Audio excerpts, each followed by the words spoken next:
இன்றைக்கு கர்த்தர் தான் செய்கிற அற்புதத்தை குறித்து பேச சித்தமுள்ளவராயிருக்கிறார். பாருங்கள், இந்த பூமியிலே நம் தேவனாகிய கர்த்தரை விட அற்புதங்களை செய்கிறவர்கள் யாரும் இல்லை. மோசே சொல்லுகிறார், பாருங்கள், அற்புதங்களை செய்கிற உமக்கொப்பானவர் யார் கர்த்தாவே என்று அவர் சொல்லுகிறார். யாத்திரையாகமம் 15ஆம் அதிகாரம் 11ஆம் வசனத்திலே, இந்த புதிய வருடத்திலே நமக்கு அற்புதங்களை செய்கிற கர்த்தர், அவருக்கு நிகரே யாருமே கிடையாது என்று சொல்லப்படுகிறது. உமக்கு ஒப்பானவர் யார் கர்த்தாவே என்று சொல்லுகிறார். Lord, who is like you, O Lord, doing wonders. அற்புதங்களை செய்கிறதில் உமக்கு ஒப்பானவர் யாருமே இல்லை கர்த்தாவே என்று மோசே பாடுகிறார். படிப்போமா? கர்த்தாவே, உமக்கு ஒப்பானவர் யார் கர்த்தாவே?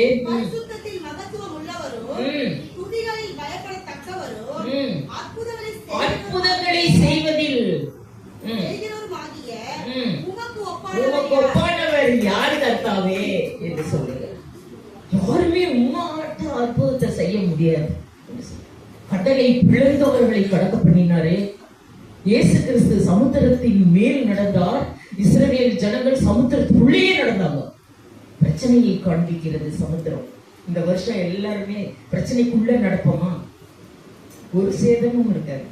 பாருங்கள் அற்புதத்தை. Who is like you, O Lord, doing wonders. சங்கீதம் 66:1-5 படிக்கும் போது, பூமியின் சகல குடிகளே என்று கூப்பிட்டு சொல்கிறார். பூமியின் குடிகளே, நீங்கள் எல்லாரும் தேவனுடைய செய்திகளை வந்து பாருங்கள். அவர் மனுபுத்திரரிடத்தில் நடப்பிக்கும் கிரிகையில் பயங்கரமானவர், பயங்கரமானவர். படியுங்கள். பூமியின் குடிகளே, நீங்கள் எல்லாரும் தேவனுடைய செய்திகளை வந்து பாருங்கள்.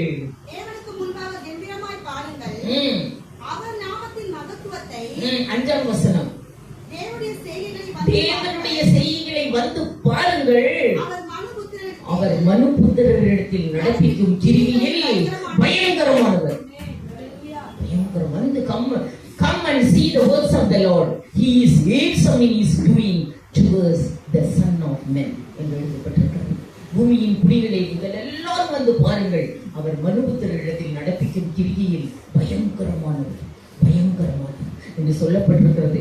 பாருங்கள், அவர்கள் உயிரோடு இருக்கும் வரை, கர்த்தரை தெய்வமாக கொண்ட ஜனம் உயிரோடு இருக்கும் வரை அவர்களை ஒருவரும் எதிர்க்கவே முடியாது.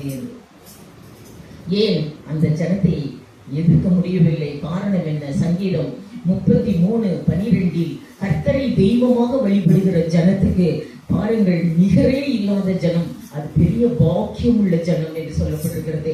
கர்த்தரை தெய்வமாக வழிபடுகிற பிள்ளைகளே, எதுவுமே பயப்பட வேண்டாங்கிறார். நீ கர்த்தரை தானே தெய்வமா வழிபடுற, பயப்படவே வேண்டாம் என்று சொல்லுகிறார். பாக்கியம் உள்ள பிள்ளை நீ என்ன பாக்கியம்? பாருங்கள், பாக்கியம் உள்ளவர்களாம், நிகர் இல்லாத ஜனம். 33:12 சங்கீதம். கர்த்தரை தங்களுக்கு தெய்வமாக கொண்ட ஜனம், பாக்கியம் உள்ளது. அண்டர்லைன் பண்ணும். என்ன பாக்கியம்? அப்படி என்ன பாக்கியம்? என்ன பாக்கியம் தெரியுமா? அது ஒன்னதான் சொல்ல டைம் இருக்கு. என்ன பாக்கியம் தெரியுமா? பாருங்கள், லூக்கா 10ஆம் அதிகாரம் 19ஆம் வசனம். அந்த பாக்கியம் உள்ள ஜனங்கள், கர்த்தரை தெய்வமாக கொண்டிருக்கிற ஜனங்கள். லூக்கா 10ஆம் அதிகாரம் 19ஆம் வசனம். அந்த பாக்கியம் உள்ள பிள்ளைகள். இதோ சர்ப்பங்களையும் தேள்களையும் அண்டர்லைன் பண்ணுங்க, மிதிக்கவும் சத்ருவோட சகல வல்லமையும் மேற்கொள்ள உங்களுக்கு அதிகாரம் கொடுக்கிறேன். ஒன்றும் உங்களை சேதப்படுத்த மாட்டாது. இதுக்குதான் கர்த்தரை தெய்வமாக கொண்ட ஜனம், சத்ருவின் வல்லமைகள் ஒன்றும் உங்களை சேதப்படுத்த மாட்டாது. ஒண்ணுக்கு கூட பயப்பட வேண்டாம். The Lord என்ன சொல்கிறார்? I will give you the authority over all the power of the enemy.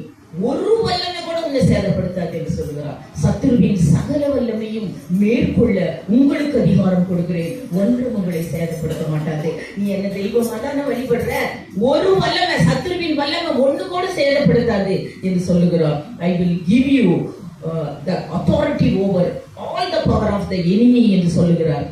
ஏனென்றால் அந்த ஜனம் நிகரில்லாத ஜனம். கர்த்தரை தெய்வமாக நீ வழிபட்டுக் கொண்டிருப்பாய். ஆனால் இந்த பூமியில் உனக்கு கிடைக்கக்கூடிய மிகப்பெரிய ஆசீர்வாதம் ஏன் சத்துருவின் வல்லமைகள் அவர்களை சேதப்படுத்த முடியவில்லை? காரணம் என்ன? யாத்திரையாகமம் 33:14 அதனாலதான் அந்த ஜனங்களுக்கு எந்த சத்துருவின் வல்லமையும் சேதப்படுத்த முடியவில்லை. சர்ப்பத்தையும் நீ என்ன செய்வாய்? மிதிப்பாய் என்றார். எந்த சர்ப்பத்தை? பழைய பாம்பு ஆதாம் கிட்ட வந்து ஏவாள் கிட்ட பேசல, புசிக்க வேண்டாம்ங்கிற கனியை புசிங்கும் போது அவன் என்ன தெரியுமா சொன்னான்? அப்படியா, புசிச்சா தேவநாட்டு ஆயிடுவனா? மதிக்கிறான். சர்ப்பம் சொல்றதையெல்லாம் என்ன செஞ்சுட்டு இருக்கிறா? மதிச்சுக்கிட்டு இருக்கிறா. என்னன்னு, இப்படி நீ தேவநாட்டு ஆயிடுவ, நல்லா புசி. அது சொல்றதையெல்லாம் கேட்டுக்கிட்டு மதிச்சுக்கிட்டு இருந்தா. இப்ப என்ன பண்ணுவாங்களா? மிதிப்ப. அது ஏதாவது ஆலோசனை சொல்லி, யாராவது எந்த ஆலோசனையாவது உனக்கு கொடுத்தாங்கன்னா அந்த ஆலோசனை என்ன செய்யணும்? நீ மிதி. சத்துருவே அவரை நீ மிதிப்பாய் என்று எழுதி இருக்கிறது. ஏன் அந்த ஜனங்களை சத்துரு சகல வல்லமையை மேற்கொள்ள முடியவில்லை? காரணம் என்ன? படியுங்கள். 33:14. என் சமூகம் உனக்கு முன்பாக செல்லும் போதும் அன்றலை. இஸ்ரவேல் ஜனங்களுக்கு முன்பாக 40 லட்சம் ஜனங்களுக்கு முன்பாக அவர் சமூகம் போய்கொண்டே இருந்தது நமக்கு தெரியும். பகல்ல மேகம், இரவில் அக்னி வெளிச்சம் மேக ஸ்தம்பமாக கூடவே வந்து கொண்டிருந்தார். அவர் சமூகம் நமக்கு முன்பாக கூடவே வருகிறதினால் சத்துருவின் எந்த வல்லமையும் நம்மை சேதப்படுத்த முடியவில்லை. அதுதான் காரணம் என்று சொல்ல. சத்துரு வல்லமைகள் சேதப்படுத்த முடியாத ஜனம், கர்த்தரை தெய்வமாக கொண்ட ஜனம், சத்துருவின் சகல வல்லமையும் அவர்களை மேற்கொள்ளவும் முடியாது, சேதப்படுத்தவும் முடியாது என்று சொல்லப்பட்டது. நான் கத்தி கப்பலுக்கு போகிறதுக்கு கர்த்தர் கிருபை செய்தார். கத்தி கப்பல்ல போனேன். மேல போய் நல்லா பார்த்துட்டு இருந்தேன். எல்லாம் போகும். 3 மாசம் அந்த கத்தி கப்பல் நம்ம போர்ட் ட்ரஸ்ட்ல வந்து நின்னுச்சு. பொதுமக்கள் எல்லாருமே போலாம். அந்த கத்தி கப்பல்ல போகும்போது மேல கத்தி கப்பல்ல போய் பார்த்தேன். பார்க்கும்போது எல்லாம் கேட்டா, கத்தி கப்பலுக்கு முன்னாடி 3 மாடி ஹைட்டுக்கு பெரிய கத்தி.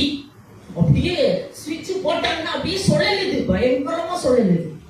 அதை போட்டு காமிச்சாங்க. அந்த கத்தி கப்பல் முன்னாடி எந்த கப்பலுக்கும் உள்ளதா இருக்கும், வெளியே தெரியாது. கத்தி கப்பலுக்கு வெளியே தெரியும் கத்தி இருக்கிறது.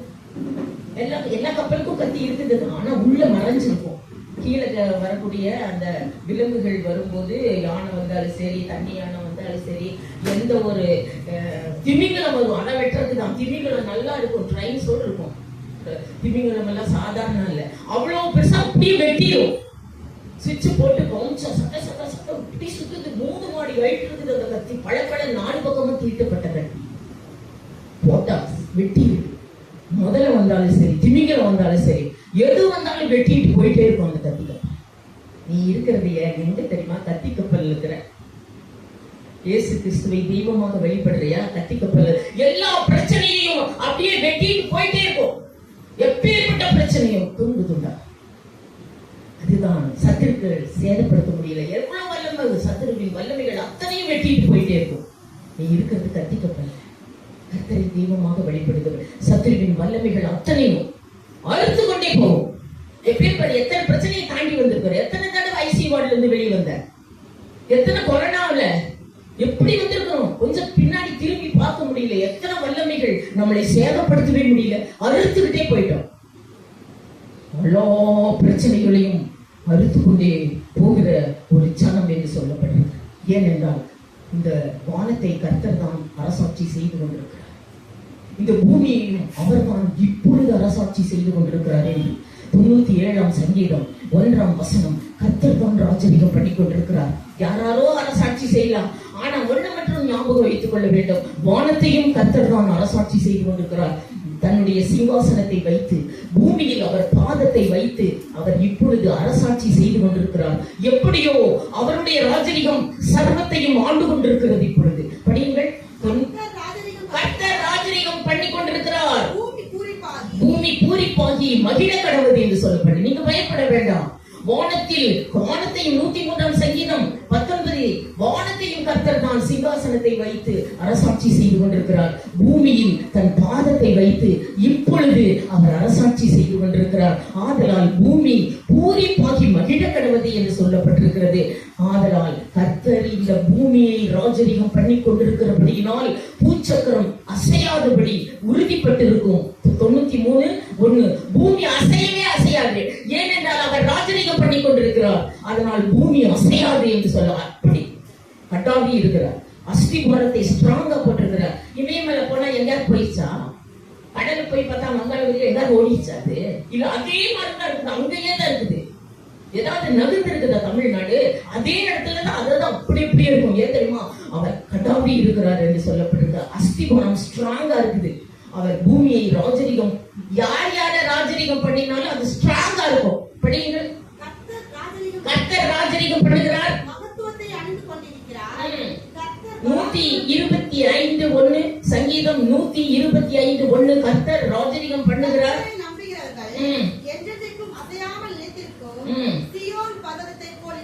பாருங்கள், என்றென்றைக்கும் அவங்களும் கர்த்தரை நம்புகிறவர்கள், கர்த்தரை தெய்வமாக கொண்டிருக்கிற ஜனம் அசைக்கப்படாமல் படிமா சீயோன் பர்வதத்தை போல நிலைத்திருப்பார்கள் என்று. அசைக்கப்படா கர்த்தரை நம்பு, நீ அசைக்கவே முடியாது என்று. நீதிமொழிகள் 10:30 நீதிமான் என்றென்றைக்கும் அசைக்கப்படுவதே அசைக்கவே முடியாது. உன் சபையை அசைக்கவே முடியாது, உன் குடும்பத்தை அசைக்கவே முடியாது, உன் புருஷனை அசைக்கவே முடியாது, உன் பிள்ளையை அசைக்கவே முடியாது, எதையுமே அசைக்க முடியாது. கர்த்தர் உனக்கு ராஜரீகம் பண்ணி கொண்டிருக்கிறார். நீ கர்த்தரை தெய்வ நீதிமான் என்றென்றைக்கும் அசைக்கப்படுவதே இல்லை.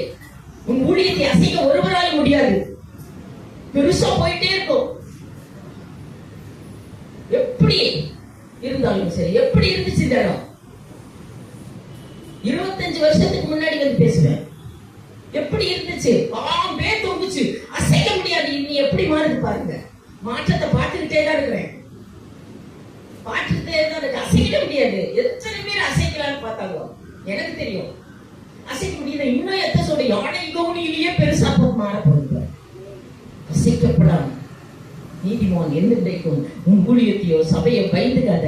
சபையோ புருஷனையோ பிள்ளையோ அசைக்க முடியாது. நிலைத்த பர்வதம், நிலைச்சியோ கர்த்தரை நம்புகிறவன் அசைக்கப்படாத நிலைத்த பர்வதம் என்று எழுதப்பட்டது. இந்த பூமியில் எந்த ஆபத்துக்கும் பயப்படாமல் அவன் அமைதியாயிருப்பான் என்று நீதிமொழிகள் 1:33 பாருங்கள்.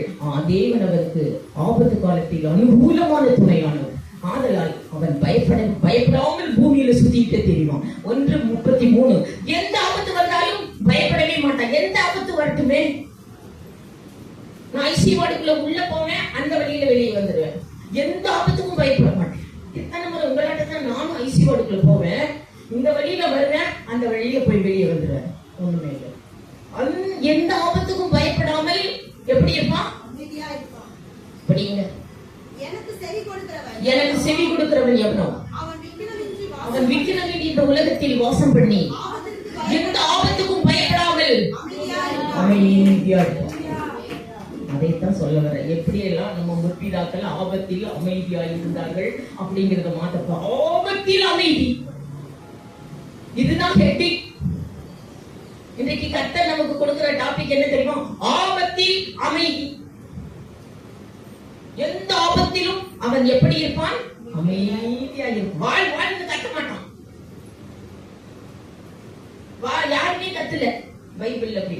ஏனென்றால் 46:1 ஆபத்து காலத்தில் அவர் அனுகூலமான துணையானவர். நமக்கு ஆபத்து வந்துருச்சுன்னா அனுகூலமான துணையானவர். அதனால் எந்த ஆபத்துக்கும் பயப்படாமல் அமைதியா இருப்பார். படியுங்கள்.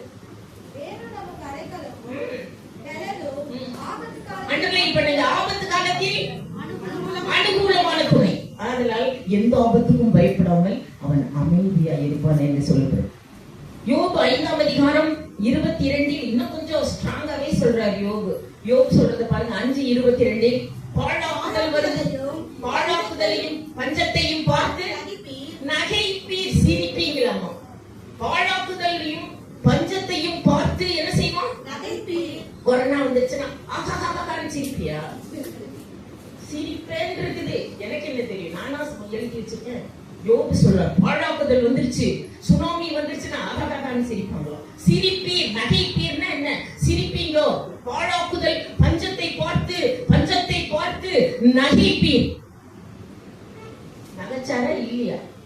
யோபு பாருங்க, யோபுக்கு 10 பிள்ளைக்கும் ஒரே நாளில் சபை பெட்டி. ஒன்னொன்னா செத்தாலாவது பரவாயில்ல, 10 பிள்ளை பிள்ளை 10க்கும் ஒரே நாளில் சவப்பெட்டி என்று சொல்லப்பட்டிருக்கிறது. யோபு 1ஆம் அதிகாரம் 19 பாருங்கள். 10 பிள்ளைக்கும் ஒரே நாளில் சவப்பெட்டி வந்த போது அவன் சொல்லுகிறதை பாருங்கள். வழியால் பெருங்காற்று வந்து அந்த வீட்டின் 4 மூலையிலும் அடிக்க அது பிள்ளைகளின் மேல் விழுந்ததினால் 10 பிள்ளையின் மேல் விழுந்து அவர் இறந்து போனார். அந்த 10 பிள்ளையும் செத்து போயிட்டுன்னு ஒருத்தன் வந்து சொல்றான். ஒட்டகம் 7000 ஒட்டகமும் மொத்தம் ஓட்டிட்டு போயிட்டான் அப்படின்னு சொன்னான். தோத்திரம் என்றான். 5000 ஏர்மாடு தோத்திரம் என்றான், ஓட்டிட்டு போயிட்டான். கழுத உன்னோட எல்லாத்தையும் ஓட்டிட்டு போயிட்டான், தோத்திரம் என்றான். 10 பிள்ளையும் செத்து போச்சு, தோத்திரம் என்றான். என்னன்னு சொல்றான் பாருங்க, எவ்வளவு உறுதி. 1:21 படிங்க. நிர்வாணியாய் என் தாயின் அவன் சொல்றது பாருங்க. நிர்வாணியாய் அவ்விடத்துக்கு திரும்புவேன். கர்த்தர் கொடுத்தார், கர்த்தர் எல்லாத்தையும் எடுத்தார், அவர் நாமத்துக்கு ஸ்தோத்திரம் என்றான். கொடுத்தார் ஸ்தோத்திரம், எடுத்தார் ஸ்தோத்திரம் என்றான். இந்த நிலைமைக்கு அவன் தள்ளப்படுகிறான். கொடுத்தால் ஸ்தோத்திரம் நமக்கு, எடுத்தால் ஆத்திரம். ஆனா இவன் சொல்றத பாருங்க, கொடுத்தால் ஸ்தோத்திரம், எடுத்தால் ஸ்தோத்திரம். இந்த நிலைமைக்கு நீ தள்ளப்பட. அப்ப ஆண்டவர் சொல்றார், என் தாசனாகிய யோபு பேசினது போல நீங்கள் ஒருவரும் பேசவில்லை, இந்த உலகத்தில் ஒருவரும் பேசவில்லை என்று எவ்வளவு உறுதியாயிருந்தான் என்று யோபு 2ஆம் அதிகாரம் 3ஆம் வசனத்தில் கர்த்தர் சொல்லுகிறார். சாத்தானை நோக்கி, நீ என் தாசனாகிய யோபின் மேல் கவனம் வைத்தாயோ? உத்தமனும் சன்மார்க்கனும் தேவனுக்கு பயந்து பொல்லாப்புக்கு விலகுமான மனுஷனாகிய அவனைப் போல பூமியில ஒருத்தரும் கிடையாது. நீயும் அப்படி பேசினீங்கன்னா உனக்கு அந்த சர்டிபிகேட் கொடுத்துருவாரு. கர்த்தர் கொடுத்தார், கர்த்தர் எடுத்தார், அவர் நாமத்துக்கு ஸ்தோத்திரம். டபுளா கொடுத்துட்டாங்க எல்லாத்தையும். அப்புறம் 10 பிள்ளையா 20 பிள்ளை, 7000 ஒட்டகமா 7 14,000 எல்லாம் டபுள் கொடுத்துருவார். ஆனா நீ என் தாசனாகிய யோபு பேசினது போல நீங்கள் ஒருவரும் பேசவில்லை, எல்லாம் வாழ்ந்து கத்துறோம். தாசனா எவ்வளவு உறுதி, உத்தமத்தில் உறுதியாயிருந்தோம். ஏன் என்றால் நம்ம ஃபவுண்டேஷன் ஸ்ட்ராங்கா இருக்கு. ஃபவுண்டேஷன் ஸ்ட்ராங்கா இருக்கிறதுனால கிறிஸ்துவின் உபதேசத்தை கேட்டு அதன்படி நடக்கிறவர்களுடைய ஃபவுண்டேஷன் ஸ்ட்ராங்கா இருக்குது. Foundation strong. அவருடைய உபதேசம் பாருங்க, மத்திய 7ஆம் அதிகாரம் 25 ஏன் இப்படி துன்ப காலத்தில் இவ்வளவு ஸ்ட்ராங்கா பேசிட்டு சிரிச்சிட்டு இருக்கிறீங்க? காரணம் என்ன? கிறிஸ்துவின் உபதேசத்தில் வளர்கிற எல்லாருக்குமே ஃபவுண்டேஷன் ஸ்ட்ராங்கா இருக்கு. பாருங்க, மணலின் மேல் கட்டின வீட்டை பற்றி இயேசு சொன்னார். இன்னொன்னு, கற்பாறையின் மேல் தன் வீட்டை கட்டின மனிதனை பற்றி சொன்னார். மணலின் மேல் தன் வீட்டை கட்டுகிறது, மனுஷர் மேல் நம்பிக்கை வைத்து தன் வீட்டை கட்டுகிறது. மனுஷன் மேல் உன்னை நம்பினா அவ்வளவுதான், செத்தேன் நான். மனுஷர் மேல் நம்பிக்கை வைத்து தன் வீட்டை கட்டுகிறது, மணலின் மேல் கட்டின வீடு. கர்த்தர் மேல், அவர் ஆபத்தில் அனுகூலமான துணையானவர் எனக்கு என்று சொல்லி கர்த்தர் மேல் தன் நம்பிக்கையை வைத்து கட்டுகிற வீடு, கற்பாறையின் மேல் தன் வீட்டை கட்டின புத்தியுள்ள மனுஷன். பாருங்க, பிரச்சனை 2 வீட்டு மேலேயும் மோதுது. ஆஹா, கிறிஸ்தவனுக்கு வராது இதே பிரச்சனை, துன்மார்க்கனுக்கு வருகிற பிரச்சனை நீதிமானுக்கும் வரும்.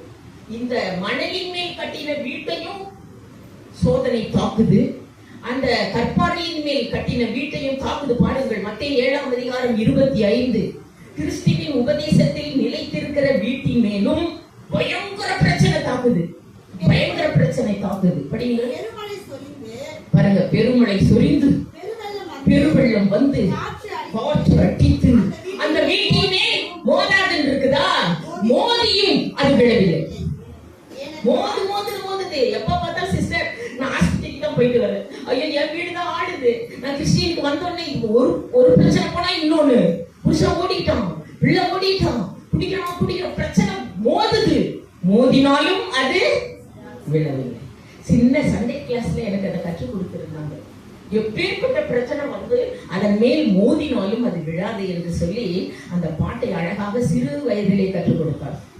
இயேசுவின் பிரசங்கத்தை கேட்டு அதன்படி நாம் வாழ்க்கையை நடத்தும் பொழுது எப்பேற்பட்ட பிரச்சனை வந்தாலும் சிரிச்சுக்கிட்டே இருப்போம். ஏன்னா நம்ம மேல மோதும், அது விழவே மாட்டோம். இன்னைக்கு வரைக்கும் விழாம ஃபவுண்டேஷன் ஸ்ட்ராங்கா இருந்த எத்தனை பேர் நானே பார்த்துட்டேங்க. நானே பிரசங்கம் பண்ணின எண்ணி பார்த்தேன். வீடியோ இருக்குது இல்லையா, 1500 அதுல அனுப்பப்பட்டிருக்குது நெட்ல. அதுல எண்ணி பார்த்து 60 பாஸ்டர் சேர்த்திருக்காங்க. பின்னாடி நான் பேச பேச எழுதிக்கிட்டே இருந்தாங்க. 60 பேர் பாஸ்டரே. ஃபவுண்டேஷன் ஸ்ட்ராங்கா இருந்தா எவ்வளவு மோதினாலும் அது விழவில்லை என்று சொல்லுகிறார். பாருங்கள், அந்த பாட்டை அழகாக எனக்கு சிறு வயதில் கற்றுக் கொடுத்தாங்க. கற்பாறையின் மேல் கட்டினவன் புத்தி உள்ளவன், பெருமழை பெய்தது, பெருமழை பெய்து நீர் உயர்ந்தது, கற்பாறையின்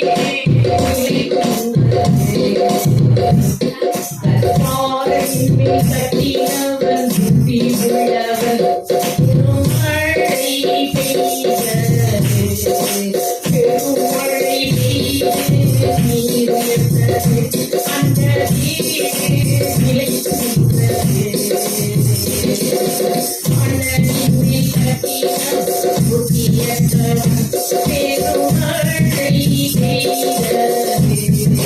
பெருமழை பெய்து நீர் உயர்ந்தது, அந்த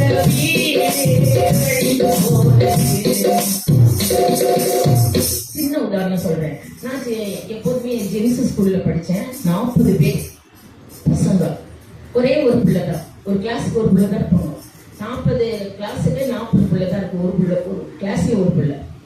என்னோட இதுல நீலகிரியில படிக்கும்போது தனலட்சுமி தான் எனக்கு ஃப்ரெண்டு, பக்கத்து கிளாஸ் பொண்ணு. நாங்க 2 பேரும் 10th எக்ஸாம் எழுதணும். 10th எக்ஸாம் எழுதும்போது என்ன ஆயிடுச்சு, எக்ஸாம் வந்து கவர்மெண்ட் எக்ஸாம், அதனால பேப்பர்ல தான் நம்ம நம்பர் வரும், பாஸ் ஆஃப் ஃபெயில்னு.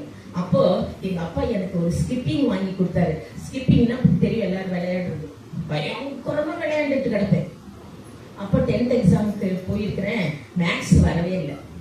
நிச்சயமா மேக்ஸ்ல ஃபெயில்னு எனக்கு நல்லா தெரியும். கண்டிப்பா மேக்ஸ்ல சுத்தமா வரல, டேலியே ஆகல.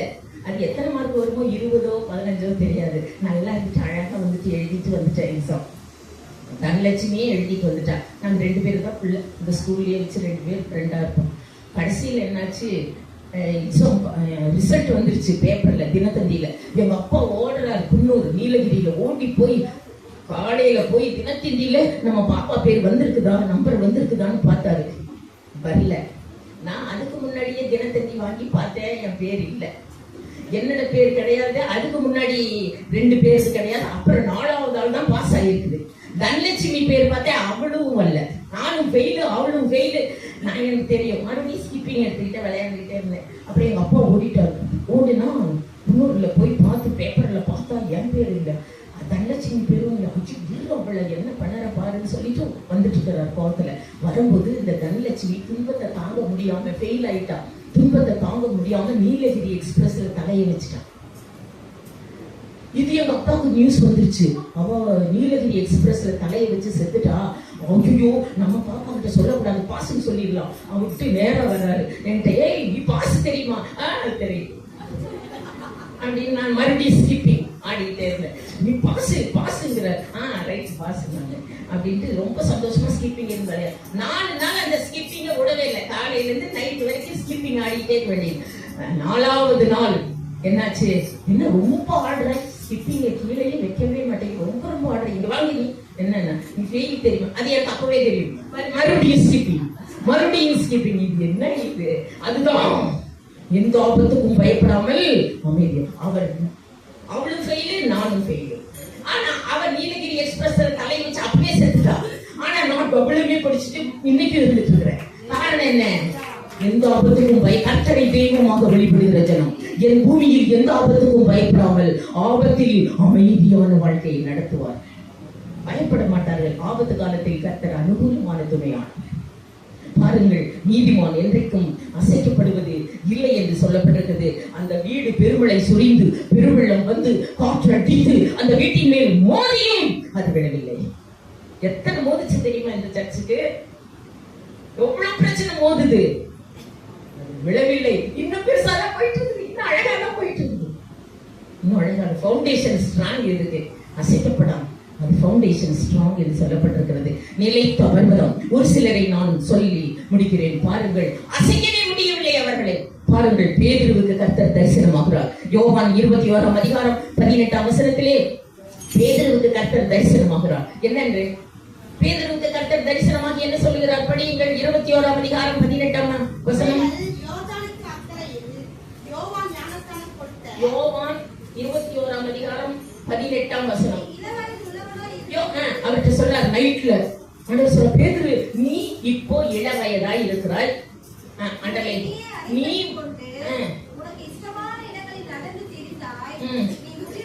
நீ முதிர் வயது ஆவாய். போதும், அண்டர்லைன் பண்ணுங்க. நீ முதிர் வயது ஆவாய். அண்டர்லைன். நீ இளவயதா இருக்கிற, நீ இஷ்டப்படி ஓடுற. ஆனா முதிர் வயதுல உனக்கு தலையெல்லாம் பஞ்சு மாதிரி நரைச்சிடும். அந்த முதிர் வயதுல இன்னொருத்த வந்து உன் இடுப்புல கட்டி உன்னைய இஷ்டமில்லாத இடத்துக்கெல்லாம் நடத்துவான்னு சொல்ற. ஆனால் கர்த்தர் என்ன சொல்லுகிறார்? நீ முதிர் வயது ஆவாய். உடனே நம்மளாட்டா நோட் எடுத்து அப்படியே குடிச்சு வச்சுட்டார். உட்கார்ந்து இருக்கிறவங்க நம்ம என்ன பண்றோம்? நோட் எடுத்துட்டு வர்றதே இல்லை. டைரி இல்லாம நான் வரவே மாட்டேன். பாருங்க, எத்தனை பிரசங்க பண்ணியிருக்கேன். அந்த சில பாஸ்டர் என் டைரியே தூக்கிட்டு ஓடிடுவாங்க. இதுல வச்சுட்டாலே நீ இப்படி பேசுற. இந்த குடும்ப பிரிண்ட்டுக்கு ஒவ்வொரு இடத்துலயும் நீ பாஸ்டர் ஒரு பிரிண்ட்டுக்கு கொடுக்க சொல்லிட்டாரு. இது இப்போ அப்படி பாஸ்டர் அதுல 50% இருக்குது, எதையே எல்லாத்தையும் எடு அப்படிங்கிறார். எல்லாத்தையும் எடு. ஏனென்றால் டைரி வச்சுட்டு இருக்கிறவங்க அவர் நமக்கு சொல்லுகிறது எல்லாம் ஒரு புஸ்தகத்தில் எழுதி கொள்ளுகிறார். அப்படியே எல்லாரும் கம்ப்யூட்டர் மைண்டாட்டு வந்துட்டு இருக்கிறீங்க. இந்த காதல வாங்கி அந்த காதல விட்டுக்கிட்டே இருக்கிறீங்க. அப்படியே எல்லாருக்கும் கம்ப்யூட்டர் மைண்டா அப்படியே பதிவாகுதா உள்ள. அப்படியே நான் சொல்லுகிறது எல்லாம் புஸ்தகத்தில் எழுதி கொள் என்று சொல்லுகிறார். பாருங்கள், பேதுரு எழுதி கொண்டார். நீ நரைமயிறு ஆவாய் என்று சொல்லுகிறார். உடனே எழுதிட்டார். ஓஹோ, நான் முதிர் வயது வரைக்கும். அடுத்த நாள் என்ன நடந்தது தெரியுமா பேதுருவுக்கு? படியுங்கள். பேதுருவை அப்போஸ்தலர் 12ஆம் அதிகாரம் 1. பேதுருவுக்கு அடுத்த நாள் என்ன நடக்குது பாருங்க.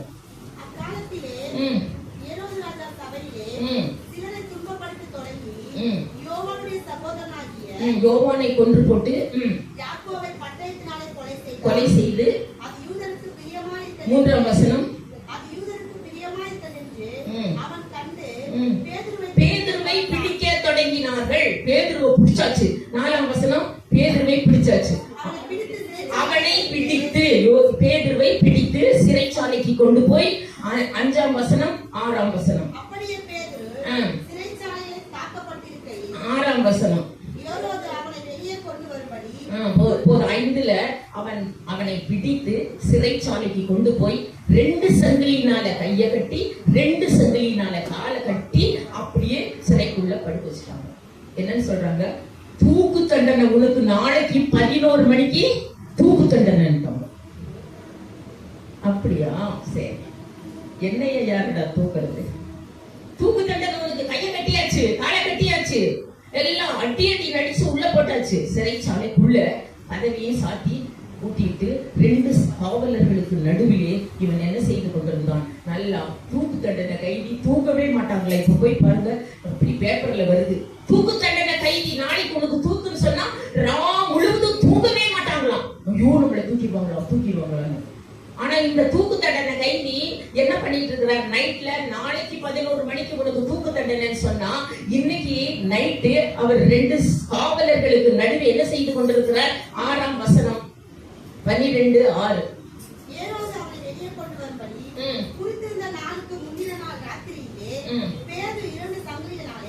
இரண்டு சங்கிலியினால் கட்டப்பட்டு 2 சேவகர் நடுவே அண்டர்லைன் பண்ணுங்க, நித்திரை பண்ணி கொண்டிருந்தா நல்லா புரட்டி விட்டுட்டு தூங்குறாராம். 11 மணிக்கு தூக்கு தண்டனை. போய் ஏரோது சொல்லிட்டார், போய் அந்த பேதுருவை கூட்டிட்டு வா தூக்கு தண்டனைக்கு. சரின்னு காவலர்கள் வந்து கதவை திறந்து பார்த்தா நல்லா தூங்கினோம். சிறைச்சாலை நல்லா தூங்கினார். ஏன் இப்படி தூங்குற? தூக்கு தண்டனை கைதி எழுப்புறாங்க. ஏன் இப்படி தூங்குறையே? உனக்கு தூக்கு தண்டனை தெரியுமா? என்னை எப்படி தூக்குவீங்க? நேற்றுதான் கர்த்தர் எனக்கு சொன்னார், நீ நரைமயிறு ஆவாயின்னு. நீ எப்படி என்னை தூக்க முடியும்? நல்லா தூங்குற, பயமே இல்லை, எந்த ஆபத்துக்கும் பயப்படாமல் எப்படி இருக்கிறான்? அவன் அமைதியாக இருக்கிறான். தூங்கினார் என்று சொல்லப்பட்டிருக்கு. நன்றாக தூங்கினாராம். எனக்கா தூக்கு தண்டனையா? அதே போல பாருங்கள், அவனுக்கு தூக்கு தண்டனை இல்லாமல் போய்விட்டது. பாருங்கள், அவனை தட்டி எழுப்பி சிறைக்கு வெளியே கொண்டு வந்து விட்டார். யாரு? தூதன். அன்று ராத்திரியிலே 2 சங்கிலியினால் கட்டப்பட்டு, 2 சங்கிலியினால் கால் கட்டப்பட்டு, கை கட்டப்பட்டு சிறைக்குள்ள படுத்திருக்கும் போது ஒரு தூதன் பறந்து வந்தான் என்று நொட்டு ராத்திரியில் பறந்து வந்து அவனை தட்டி எழுப்பி பாருங்கள், எழுப்புறான் பாருங்கள் தூதன். அங்க தட்டி எழுப்பி 12ஆம் அதிகாரம் 7, 10. அப்பொழுது கர்த்தருடைய தூதன்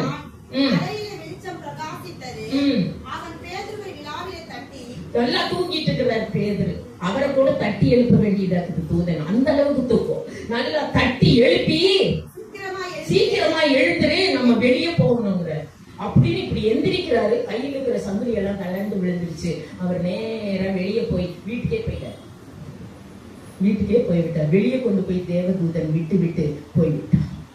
நீ எந்த ஆபத்துல மாட்டினாலும் சரி, அங்க தூதன் உன் வழிகளில் எல்லாம் உன்னை காக்கும்படிக்கு தூதனுக்கு கட்டளையிட்டு இருக்கிறார். எங்க போனாலும் சரி, அழகா பாட்டு கட்டி இருக்கிறாங்க. தூரத்துக்கு போனாலும் சரி, போக்கிலும் வரத்திலும் தொலை தூர பயணத்தில் கிருபையே, அங்கு தூதனாக வந்து என்னை காப்பதும் கிருபையே. போக்கிலும் வரத்திலும் தொலை தூர பயணத்தில் கிருபையே, அங்கு தூதனாக வந்து என்னை காப்பதும் கிருபையே. தூதன் வழிகளில் அவனை காக்கும்படிக்கு தூதனுக்கு கட்டளையிட்டு இருக்கிறார். பேதுருவை எழுப்பி அவனை வெளியே கொண்டு போய் விடு என்று சொன்னார். அப்படியே அவனை வெளியே விட்டார். சரி, காலையில தூக்கு தண்டனை கைதியை போய் என்ன செய்யலாம், கூட்டிட்டு வா அப்படின்னா கதவை திறந்து பார்த்தா பேதுருவை காணோம். பூட்டி இருந்த சிறைக்குள் பேதுருவை காணோம். யாரை போய் தூக்குறது? படியுங்கள். அவன் திறந்து 16ஆம் வசனம், பிரமித்தார்கள். ஐயோ, பேதுரு அங்கில்ல, பேதுரு அங்கில்லன்னு பிரமித்தார்கள். பேதுரு பின்னும் தட்டிக் கொண்டிருந்தான். அவர்கள் திறந்தபோது அவனை கண்டு பிரமித்தார்கள். பாருங்க, அவன் வீட்டுக்கே போயிட்டு வீட்டு கதவை தட்டுறான். கதவை திறந்து பார்த்தா பிரமித்தார்கள். வீட்டுக்கே வந்துட்டான். சிறைச்சாலை கைதி. அவன் எந்த ஆபத்துக்கும் பயப்படாமல் ஆபத்தில் அமைதியாக அவன் தூங்குவான். எப்பேற்பட்ட புயலிலும் தூங்குவான். நீயும் எப்பேற்பட்ட ஆபத்திலும் என்ன செய், தூங்கு. உலகத்துக்கே பஞ்சம் வந்துருச்சு. ஆனா எலியா என்ன பண்ணார்? சூரச்செடியில படுத்துக்கிட்டு நல்லா தூங்குனார். நல்லா நீயும் தூங்கு. ஏதோ ஒரு சூரச்செடியோ ஏதோ ஒரு ரூமோ எங்கேயோ கிடைச்சிச்சுன்னா நல்லா தூங்கு. சிறைச்சாலைக்குள் தூங்கினான். பிசாசு சொல்லுவான், உன்னை பிடிச்சாச்சு, நாளைக்கு உன் சாப்டர் க்ளோஸ் என்று சொன்னான். தூக்கு தண்டனை என்ன? உன் சாப்டர் க்ளோஸ், அவ்வளவுதான். நீங்க எல்லாம் ஊழியம் நடத்த முடியாது. இதே நாளைக்கு நேரம் அவ்வளவுதான். உன் சாப்டரே க்ளோஸ், உன் சபையே க்ளோஸ், உன் புருஷனே க்ளோஸ், எல்லாமே அப்படின்னு சொன்னான். ஆனா நீ பயப்படாத, கிச்சிலி மரத்தின் கீழ் நன்றாக தூங்கு என்று சொல்லுகிறார். அவன் எந்த ஆபத்துக்கும் பயப்படாமல் அமைதியாயிட்டான். இரண்டாவதாக, பவுலுக்கு ஒரு முறை கர்த்தர் தரிசனமாகி சொல்லுகிறார். அப்போஸ்தலர் 27ஆம் அதிகாரம் 24 பாருங்கள், பவுலுக்கு கர்த்தர் தரிசனமாகிறார். என்னன்னு சொல்லுகிறார்? ஒரே வார்த்தை தான் சொன்னார். படியுங்கள். 27, 24. பவுலே, பயப்படாதே, நீ ராயனுக்கு முன்பாக நிற்க வேண்டும். அவ்வளவுதான், அண்டர்லைன். நீ ஒரு நாள் ராயனுக்கு முன்பாக நிற்கணும்னா அந்த ராஜா கிட்ட முன்பாக நின்று நீ பிரசங்கம் பண்ணுவேன்னு சொல்லிட்டேன். உடனே குறிச்சு வச்சுட்டார். ஓ, நான் ஒரு நாள் ராயனுக்கு முன்பாக நிற்க வேண்டும். உடனே குறிச்சு. அடுத்த நாள் என்ன நடந்துச்சு தெரியுமா? 276 பேர் ஒரு சுவிசேஷ பயணத்தின் போது 276 பேர் ஒரு கப்பல் எடுக்கிறாங்க. கப்பல் எடுத்து கப்பல்ல பிரயாணம் பண்ணுகிறார். பாருங்கள், 27ஆம் அதிகாரம் 14, 15 அந்த கப்பல் 276 பேரோடு கூட அந்த கப்பல் போகும்போது அப்படியே கம்பிட்டான் சாத்தான் கடலுக்குள்ள. 276 பேரோட பவுலையும் சேர்த்து கம்பிட்டான். உன் வாழ்க்கை போட்டையே கம்பி விட்டுருவான். உன் புருஷனை பார்த்தா எங்கன்னு தெரியாது, மனைவியை பார்த்தா எங்கன்னு தெரியாது. இப்ப ஒரு சாட்சி சொன்னார் ஒருத்தர். நயகரா நீர்வீழ்ச்சிக்கு போனாராம். அங்க போய் உட்கார்ந்துட்டு இருந்தாராம். உட்கார்ந்துட்டு இருக்கும்போது அந்த மனைவி அங்க போச்சான். பையனும் போனானா. அவர் சாட்சி சொல்றார். நயகரா நீர்வீழ்ச்சிக்கு போனோம், என் மனைவியை காணவில்லை, என் பையனையும் காணவில்லைங்கிறத சாட்சி. காணவில்லை. பாருங்க, நீங்க பாருங்க, இவங்க எல்லாத்தையும் போட்டு காமிச்சு விட்டுருச்சு. எல்லாரும் உயிருக்கு போராடுகிறார்கள். 27ஆம் அதிகாரம் 14, 15 எல்லாரும் உயிருக்கு போற வாழ்க்கப்பட்ட போட்டையே காமிச்சு விட்டுருவான் சாத்தா. வாழ்க்கை போட்டையே காமிச்சு விட்டு நீ எல்லாம் உயிருக்கு போராடி கொண்டிருக்கலாம். பாருங்க, பவுல் உயிருக்கு போராடினார்கள். இந்த கப்பல் யூரோக்கினிடோனில் மாட்டிக்கொண்டது.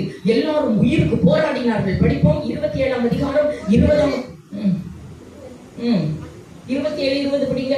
அநேகனாவது சூரியனாவது நட்சத்திரங்களாவது காணப்படாமல் மிகுந்த பெருங்காற்று மழையும் அடித்துக் கொண்டிருந்தபடியினால் இனி தப்பி பிழைப்போம் என்ற நம்பிக்கையே அற்று போகத்தக்க, எல்லாரும் செத்துருவோம், தப்பி பிழைக்கவே மாட்டோங்கிற அளவுக்கு முழுகிடுச்சு. எங்க போயிட்டாங்க? வருத்தத்தோட சுரிமணலில் விழுந்தார்கள் என்று. யாரார் எந்த சுரிமணல் இப்ப நம்ம சொருகிட்டு கிடக்கிறோமோ தெரியல.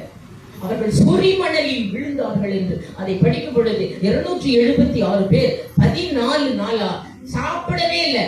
கப்பல்லையே அந்த தண்ணியிலேயே நீந்துறாங்களாம். அத்தனை பேருக்கு நீந்த தெரியுமா? என்ன அவளுக்கு நீந்த தெரியுமா? எப்படி நீந்தினாங்க பாருங்க. தண்ணிக்குள்ள ஒரு மனிதன் விழுந்தால் ஒரு 10 நிமிஷத்துல முதல்ல முழுங்கிரும். இந்த சரீர வாசம் அடிக்கும். அதுக்கு உடனே முதலைகள் அவ்வளவு கூட்டமா வருமா 10 நிமிஷத்துல. இவங்க 14 நாளா நீந்துறாங்க, ஒரு முதலையும் வரல, ஒன்னும் முழுங்கவும் மாட்டேங்குது. இவங்களுக்கு நீந்தவும் தெரியாது. எப்படிதான் நீந்தினாங்களோ 14 நாளா. பாருங்கள், அந்த 14 நாளா உயிருக்கு போராடி கொண்டே பவுல் ஒரு வார்த்தை பேசுகிறார். அப்போஸ்தலர் 27ஆம் அதிகாரம் 22 அதே வார்த்தையை தான் நீயும் பேச வேண்டும். எப்பேற்பட்ட போராட்டத்திலும் பவுல் சொல்லுகிறதை பாருங்க. அவரும் நீந்திட்டு கிடக்கிறாரு. எல்லாரும் 14 நாளா நீந்திக்கிட்டே பவுல் பேசுகிற வார்த்தையை பாருங்கள். படிங்க. திடமனதாயிருங்கள் என்று உங்களுக்கு புத்தி சொல்லுகிறேன், உங்களுக்கு தைரியம் சொல்லுகிறேன். கப்பல் சேதமே என்று நம்மில் ஒருவனுக்கும் பிராண சேதம் வராது. ஒருத்தரும் சாக மாட்டோம். அதுதான் கிறிஸ்தவ வாழ்க்கை. எப்பேற்பட்ட பிரச்சனைனாலும் சாகவே மாட்டோம். ஒருவனுக்கும் பிராண சேதம் வராது என்றார். உடனே என்ன ஆயிற்று? 28ஆம் அதிகாரம் 1ஆம் வசனத்தில் எல்லாரும் தப்பி கரை ஏறினார்கள். அந்த தீவின் பேர் மெல்டா என்று எழுதப்பட்டிருக்கிறது. எப்படி பவுலே இப்படி பேசுற? இவ்வளவு பெரிய பிரச்சனை, எல்லாரும் கவுந்துட்டோம், 16 நாளா நமக்கு சாப்பிடறதே ஒண்ணும் இல்ல, எல்லாரும் நீந்திட்டு கிடக்குறோம், நமக்கு பிராண சேதம் வராது, நீ எப்படி சொல்ற? அவர் தான் சொன்னாரு எனக்கு, நீ ஒரு நாள் ராயனுக்கு முன்பாக நிற்கணும்னு. அப்புறம் இப்ப செத்து போயிட்டேன்னா அப்புறம் எப்படி ராயனுக்கு முன்பாக நிற்பேன்? அதனாலதான் சொன்னேன், நம்மில் ஒருவனுக்கும் பிராண சேதம் வராது. கர்த்தரை தெய்வமாக வழிபடுகிற பிள்ளைகள் அனைவருக்கும் சத்துருவின் சகல வல்லமையும் மேற்கொள்ளுவோம். நம்மில் ஒருவனுக்கும் பிராண சேதம் வராது, பொருள் சேதம் வரும் என்று சொன்னார். நமக்கு வீட்டில் இருக்கிற பொருள்கள், அந்த கப்பல் இருக்கிற பொருள்கள் அத்தனையும் கடலில் வீசி எறிந்தார்கள். ஆனாலும் உனக்கு பிராண சேதம் வரவே வராது. அப்படியே மெல்டாங்கிற தீவிலே கரை ஏறுகிறார். 28ஆம் அதிகாரம் 1ஆம் வசனம். Power over all, authority over all evil என்று எழுதப்பட்ட 28:1 பாருங்கள். அவர்கள் தப்பி கரை சேர்ந்தார்கள். அந்த தீவின் பேர் மெல்டா. ஏனென்றால் இயேசு நம்ம போட்டில் இருக்கிறார். இயேசு நம் போட்டில் இருக்கும் பொழுது நமக்கு பயமே இல்லை. அவர் சமூகம் நமக்கு முன்பாக சென்று கொண்டிருக்கிறது. நம் போட்டு ஒரு நாள் முழுகாது. ஏன் மகளே இன்னும் இன்னும் பயம் உனக்கு? ஏன் என் வார்த்தையில் நம்பிக்கை இல்லை? ஏன் மகளே இன்னும் இன்னும் பயம் உனக்கு? ஏன் என் வார்த்தையில் நம்பிக்கை இல்லை? உன்னோடு நான் இருக்க உன் படகு முன்னிடுமோ? உன்னோடு நான் இருக்க உன் படகு முன்னிடுமோ? கரை சேர்ந்திடுவாய், கலங்காதே, மோட்ச கரை சேர்ந்திடுவாய், கலங்காதே. ஏன் மகளே இன்னும் இன்னும் பயம் உனக்கு? ஏன் என் வார்த்தையில் நம்பிக்கை இல்லை? ஆளுங்கள் இயேசு கிறிஸ்து ஒரு நாள் அக்கறைக்கு போவோம் என்று சீஷர்களை வருந்தி அழைத்தார். பாருங்கள், ஒரு போட்டு எடுத்தார். அதுல பாருங்க, இயேசு சொல்கிறார், அக்கறைக்கு போவோம் வாருங்கள் என்று சொன்னார். என்னன்னு சொல்றார்? அண்டர்லைன் பண்ணுங்க, அக்கறைக்கு போவோம். லூக்கா 8ஆம் அதிகாரம் 22 இயேசு கிறிஸ்து ஏன் அழைத்தார்? நம்மளை பரலோக ராஜ்யத்துக்கு போகலாம் என்று தானே அழைத்தார். அக்கறைக்கு போவோம். படியுங்கள், லூக்கா 8:22. 8:22. ஒரு நாள் சீஷர்களை பார்த்து படகில் ஏறி அக்கறைக்கு அக்கறைக்கு போவோம் வாருங்கள். அக்கறைக்கு போவோம் வாருங்கள்னாரு. எல்லா சீசர்களும் ஏறிட்டாங்க. எல்லா சீசர்களும் ஏறிட்டாங்க. ஏறிட்டு ஏசு என்ன சொன்னார்? மண்டல அக்கறைக்கு போவோம். இல்ல போக பிரயாசப்படலான்னாரா? இந்த கடல்ல போக கொஞ்சம் ட்ரை பண்ணலாம் அப்படின்னாரா? போவோம் வாருங்கள், அக்கறைக்கு போவோம் வாருங்கள் தான் கூப்பிட்டார். ட்ரை பண்ணலாம்னால சரி எல்லாரும் ஏறிட்டாங்க. ஏறிட்ட உடனே என்ன வந்துருச்சு? யூரோப்பிலும் இடையில பயங்கர புயல் வந்து விட்டது. 8ஆம் அதிகாரம் 24. இயேசு கிறிஸ்து அக்கறைக்கு போகலான்னு சொன்னாரு. நடுவுல எப்படி கத்துறாங்க பாருங்க. அது யூரோப்பிலோனில் மாட்டிக்கொண்டது அந்த போட்டு. பாருங்க, சீசரோடு சாகரோமே சாகரோமேன்னு கத்துறாங்க எல்லாரும். இப்ப நம்ம என்ன பண்ணிட்டு இருக்கோம் தெரியுமா? சாகரோமே சாகரோமே சிஸ்டர், மோட்சத்துக்கு போகலான்னு இயேசு கூப்பிட்டாரு. இப்ப ஐசியூல கடத்துறானே, என் புருஷன் சாகுறானே, ஐயோ நான் சாகுறேனே சிஸ்டர். எத்தனை பேர் என்னன்னு சொல்றீங்களோ? ஐயோ சாகர மாதிரி இருக்குது, ஐயோ நான் சாகுறேனே சாகுறேனே. என்ன பண்ணிட்டோம்? இயேசு கிறிஸ்து சொன்னாரு அக்கறைக்கு போவோம்னு கூப்பிட்டா போட்ல ஏறிட்டு இவனுக்கு என்னன்னு கத்துறாங்க பாருங்க. ஐயோ ஐயரே மடிந்து போகிறோம் மடிந்து போகிறோம், சாகரோம் சாகரோம். படிங்க 8:24 வந்து ஐயரே ஐயரே மடிந்து போகிறது உனக்கு கவலை இல்லையா? இப்படி தூங்குறீரே இயேசுவே. அவர் போய் தலையணை எடுத்துக்கிட்டு கப்பல்ல நல்லா தூங்குறாரு. தூங்குறவரை போட்டு எழுப்பு. ஐயோ சாகுறோம், நாங்கெல்லாம் சாகுறோம், கவலை இல்லையா? சாகுறது கவலை இல்லையா? இப்படி தூங்குறீங்க, இந்த புயல் இப்படி தூங்குறீங்க. அப்ப எந்திரிச்சா இதே கேள்வி தான் கேட்டார். என்ன கேட்கிறார் பாருங்க. அவர் எந்திரிச்ச உடனே என்ன இப்படி தூங்குறீங்க என்ன கேள்வி கேட்கிறார் பாருங்க. அவர் எழுந்து காற்றையும் ஜலத்தின் கொந்தளிப்பையும் அதட்டினார். உடனே அவர்கள் நின்று போய் அமைதல் உண்டாயிற்று.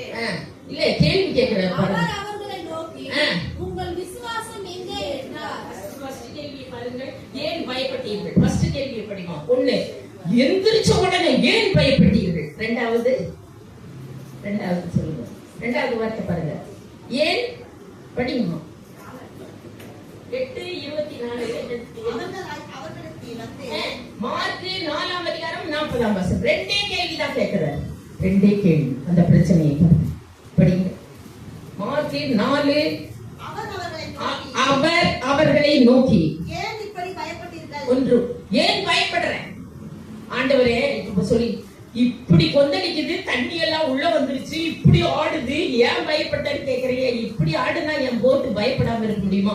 ஏன் பயப்பட்டீர்கள்? இரண்டாவது, ஏன் என் வார்த்தையில் உங்களுக்கு விசுவாசம் இல்லாமல் போய்விட்டது? நான் தான் சொன்னேனே, என்னன்னு சொன்ன? அக்கறைக்கு போவோம்னு தானே சொன்னேன். போக ட்ரை பண்ணலாம்னு சொன்னா இல்லையே. இடையில என்ன புயல் வந்தா உனக்கு என்ன? நீயும் ஒரு தலைகாணி எடுத்துட்டு வந்து என் பக்கத்துல படுத்து தூங்கு. வேணாம், எல்லாரும் வேணா வந்து தூங்குவா. இங்க நான் சொல்லி இருக்கிறேன், என்னை கொண்டுட்டு தான் உங்களை எல்லாம் கொள்ளும். என்னை கொள்ள முடியுமா புயல்? நானா தூங்குறேன், என்னை போட்டு ஏன் எழுப்புற? நீயும் தலைகாணி எல்லாம் எடுத்துக்கொண்டு வந்தது நல்லா தூங்கு. வேணாம், ஏன் சாகரன்னு கத்துற? அதே தான் இன்னைக்கு. யாரும் கத்தக்கூடாது, யாரும் பாஸ்டர் ஓடக்கூடாது. அங்க ஓட்டுறாங்க பேய், இங்க ஓட்டுறாங்க, எங்கேயும் தூங்குறாங்க. எப்பேற்பட்ட நல்லா தூங்கு. வீட்டுல ஜபம் பண்ணிட்டு நல்லா தூங்கு. இயேசு தூங்குனார். பயங்கர யூரோப்பிலும் இயேசு தூங்கினார். ஏன் என் வார்த்தையில் உங்களுக்கு விசுவாசம் இல்லாமல் போய்விட்டது? என்ன வார்த்தை தெரியுமா? நான் அக்கறைக்கு போகலாம்னு தானே கூப்பிட்டேன். விடியற் காலமான போது இயேசு மறுக்கரையிலே நிற்கிறார். பாருங்கள், விடியற் காலமான போது இயேசு மறுக்கரையிலே நிற்கிறார். யோவான் 1:5 பாருங்க. விடியற் காலமான போது அவர் மறுக்கரையிலே நின்றார். விடியற் காலமான போது அவர் மறுக்கரை. 5:1 மார்க். எல்லாரும் மோட்ச கரையில நிற்போம். மோட்சத்துக்கு போகலான்னு தானே சொன்னாரு. நம்ம ஆன போது, விடியற் காலம் ஆன போது நம் அனைவரும் மோட்சக்கரையில் நிற்போம் என்று சொல்லப்படும். அவர் விடியற் காலம் ஆன போது 5:1 அக்கறையில் உள்ள வந்தார்கள். விடியற் மார்க் 5ஆம் அதிகாரம் 1ஆம் வசனம். மறுக்கரையிலே இயேசு நின்றார் எல்லா சீஷர்களோடு. ஒருத்தருக்கும் ஒரு சேதமும் வரவில்லை. அதனால் பரலோக ராஜ்யத்துக்கு போவோம் என்றுதான் இயேசு அழைத்தார். பரலோக ராஜ்யத்துக்கு போக ட்ரை பண்ணலான்னு அவர் கூப்பிடல. பரலோக ராஜ்யத்துக்கு போவோம். இடையில் எந்த புயல், எந்த கஷ்டம், என்ன துன்பம் வந்தாலும் நாம இயேசு கிறிஸ்து யூரோப்பில் உறங்கினது போல நம்மளும் எல்லா பிரச்சனையிலும் உறங்குங்கள் நன்றாக. விடியற் காலமான போது நாம் எல்லாரும் மோட்சக்கரையில் இருப்போம் என்று 107ஆம் சங்கீதம் 30ஆம் வசனம். அவர்கள் நாடின துறைமுக பட்டினத்திற்கே அவர்களை கொண்டு போய் சேர்க்கிறார் என்று. நாம் நாடுகிற துறைமுக பட்டினம் பரலோக ராஜ்யம், அங்கேயே நம்மை கொண்டு போய் சேர்க்கிறாராம். படியுங்கள். அவர்கள் நாடின துறைமுக பட்டினத்திற்கே அவர்களை கொண்டு போய் சேர்க்கிறார். படி. அமைதல் உண்டானது நிமித்தம் அவர்கள் சந்தோஷப்படுகிறார்கள். தாங்கள் நாடின துறைமுகப்பட்டினத்திற்கே அவர்களை கொண்டு போய் அவர் சேர்க்கிறார். ஏன் மகளே இன்னும் இன்னும் பயம் உனக்கு, ஏன் என் வார்த்தையில் நம்பிக்கை இல்லை, ஏன் மகளே இன்னும் இன்னும் பயம் உனக்கு, ஏன் என் வார்த்தையில் நம்பிக்கை இல்லை, உன் படகில் நான் இருக்க, உன் படகில் மூழ்கிடுமோ, உன் படகில் நான் இருக்க, உன் படகில் மூழ்கிடுமோ, கரை சேர்ந்திடுவாய் கலங்காதே, மோட்ச கரை சேர்ந்திடுவாய் கலங்காதே. கர்த்தர் ஆசீர்வதிப்பார்.